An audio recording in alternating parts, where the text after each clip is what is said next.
Uncle నాకేం లే, ఒక జబ్బు వచ్చింది, పండు తినమన్నాడు డాక్టరు.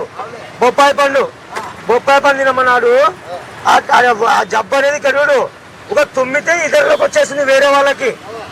అరే పెద్ద సమస్య వచ్చి పడింది. ఒక తుమ్మితలకే అందరూ హాస్పిటల్ మంచిది ఉన్నట్టే కదా. పెద్ద హాస్పిటల్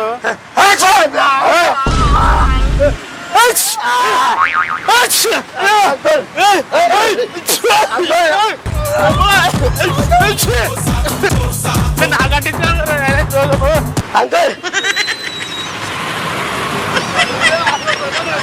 అంకుల్ చవలి అంకుల్ ఇదే అంకుల్ ఇదేం లేదు, షాంపూ ఇది. అలా క్యాన్